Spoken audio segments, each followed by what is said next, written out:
Hello there, ladies and gentlemen. I'm Sam and I welcome you to this instructive video. So, for anybody who hasn't been following this rapidly growing channel of mine, let me fill you up. So, for the better part of this year, I, along with a programmer friend of mine, have been working on a atmospheric horror adventure game where you take on the role of Anirban Ghosh, who is a low-level detective, but this time he has been tasked with something big. He has been tasked with solving and understanding some bizarre series of events. It's a linear 3D adventure. It's a linear 3D game with fixed camera controls, just like the old Resident Evil and Silent Hill games. And so, in the process of making this game, it often requires me to make some exterior scenes, some exterior levels, for which I take inspiration from my hometown of Northeast Meghalaya. And that is because this game is loosely set on the very fictitious and mythical lands of Northeast India.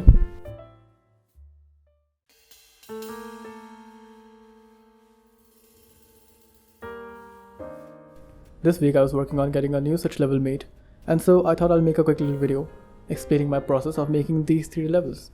And the level I'm making here is one for a police station. I'll quickly explain how I start and go about making such levels and adding details, and the annoying most part, how I bake lights in the scene. By the way, Unity and Blender are my preferred tools, but this process of making levels is pretty universal, I believe.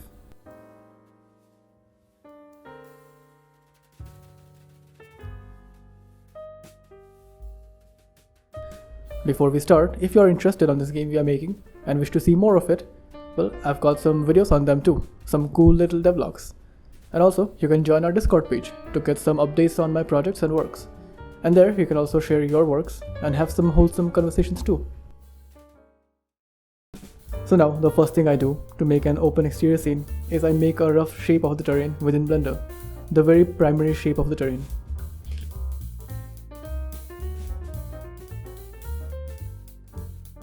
Then I get that in Unity.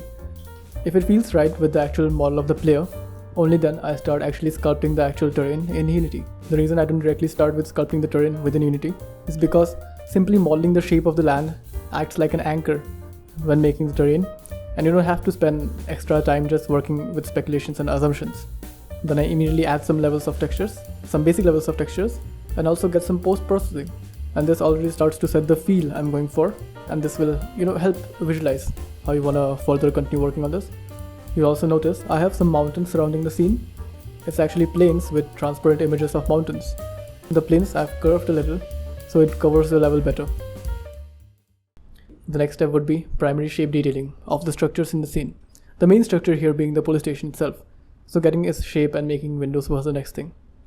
Just know that the order by which I do my tasks is not driven by some strategy to achieve maximum time and creative efficiency, but rather driven by my mood and the levels of boredom from working in one area for prolonged periods, by which I mean roughly 5 minutes.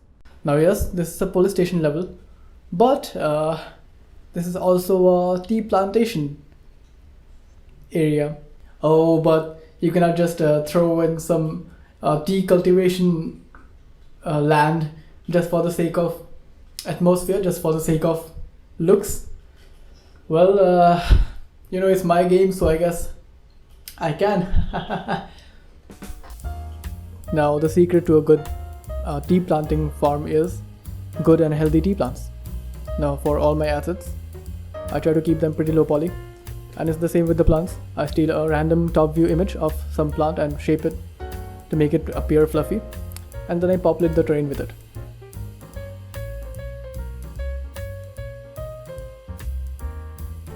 Talking of populating, it's time to further populate the level. Time to blindly place trees and plants left and right. Whenever I make such levels, I make it sound like I've been doing this for years.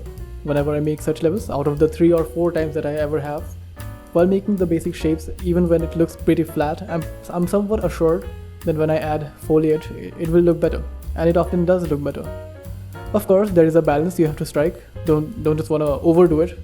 These trees and plants and side props like these wooden fences were modeled by me throughout the process of making this game.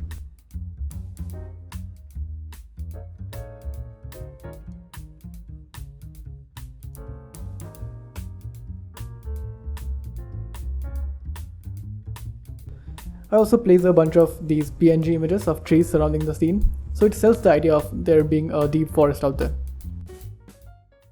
Now this level would not feel alive until I put some actual living things in there, the inhabitants of the town, the locals of the town. So now let's get to modeling the NPCs. First is the team planters. Now the way I model them is I had made like a base model for females and males back when I started working on this game project, and I've been using them to make all the characters of the game. So yeah, I modeled them and then I basically just slightly changed the shape of the base mesh and texture them differently. So yeah, I modeled them and set their UV maps and start texturing them.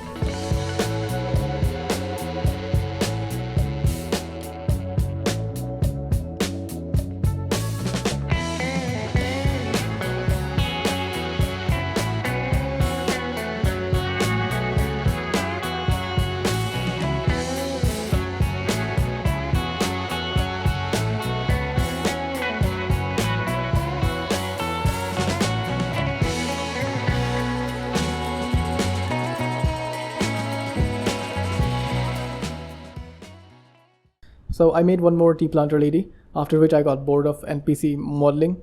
So then I got to some detailing of the structures, like these roadside small local shops.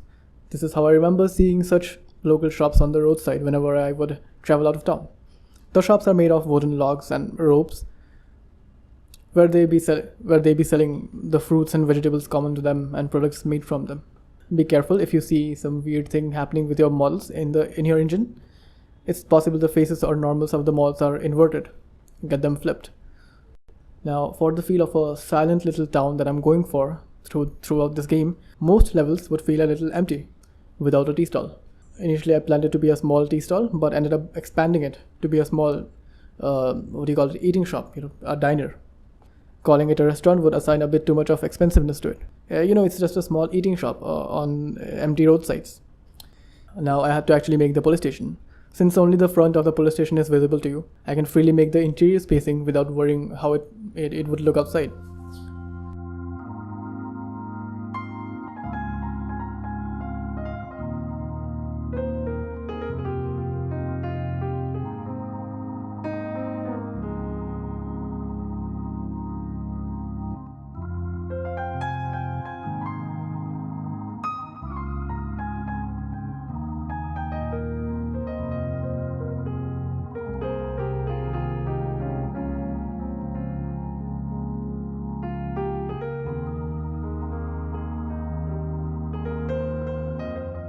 Luckily for a previous crime scene level, I had made a few police characters, and now I only had to make some animations for them, like for instance an animation where the police is sitting in an overtly relaxed manner, and etc.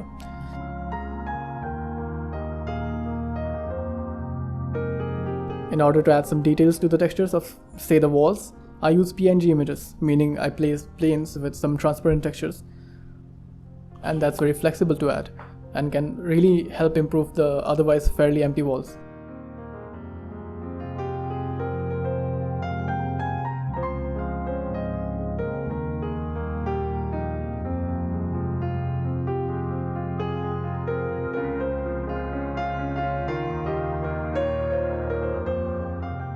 The road was looking kinda empty now, so I fill it up with some stones and some sticks and branches. Also throw in some random objects, few signs here and there. I'll texture them later, hopefully.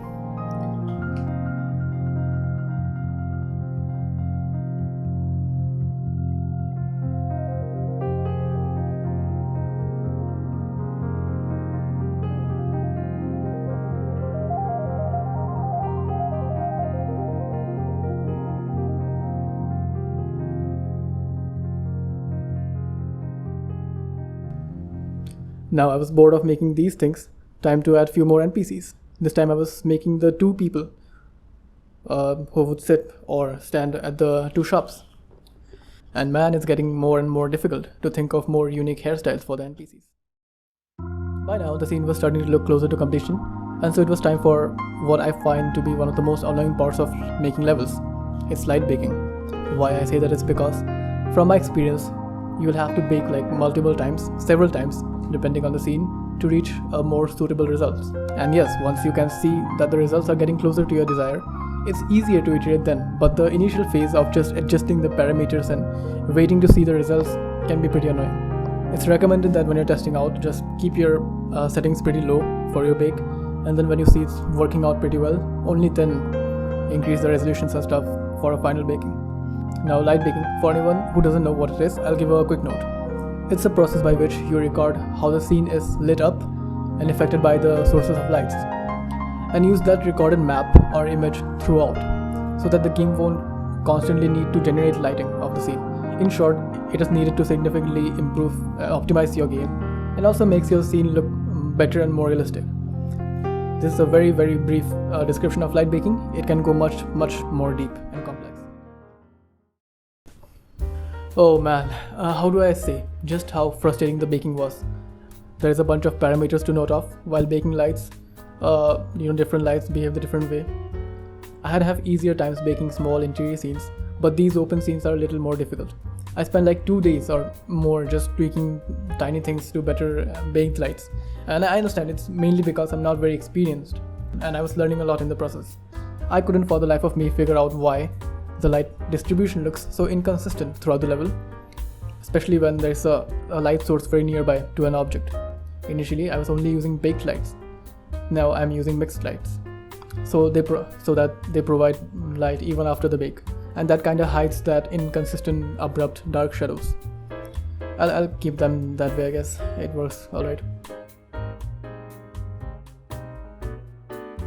Once I feel a little better about the results of baking, now it was time to add light probes. So as I mentioned before, light baking works on objects that are static, but our scene has objects that are not static, that move. Like the characters, they move, and we want the lighting to affect them also after baking. That's where light probes come to help. They help dynamically spread the indirect lighting on moving objects, even after bake. After you're done baking the scene, light probes help dynamically spreading the indirect lighting on moving objects. These are basically a bunch of points that you will fill your required space with, places where there will be movement of non-static objects. The more there is, the better the light will affect them. So after setting them up, I again bake the scene. So from here onwards, it was an iterative process of randomly adding more props to the scene, filling up the desks of the police officials, make it seem like some real work happens here. If you're losing idea on how to fill up a room, throw in some images, throw in some photo frames. It's a police station, so maybe some images of iconic people who fought for good would suit him. And then also work on the diner a bit more, add in some real dishes for the lady there. Oh, I can't tell you how much I love eating on those middle of nowhere diners when traveling out of town. Now, since it's a fixed camera controlled game, I have to spend some really quality time painstakingly placing the cameras around the level with appropriate angles and proper positions. I have to place the dolly tracks around the level. I have to place dolly tracks all around the level. That is what the camera uses to follow you by. And I have to also place the trigger boxes all around the level, so the appropriate camera turns on depending on your position. It's safe to say that the scene is not complete and will need more detailing and better lighting, but the scene is in a fairly possible stage. Now, none of the scenes that I've made can I call finished. All are simply close to completion. That is because I know once it's time to do the tertiary levels of detail, that's when I get the laziest. The reason being a lack of much references, I guess. But I'm laid back about that. I randomly I keep coming back to my old scenes and work on them, randomly add props to some old scene. So that's an iterative process, it never ends. So for me, for this project, it's an ongoing process for all levels, but I doubt that's a very professional way of handling it.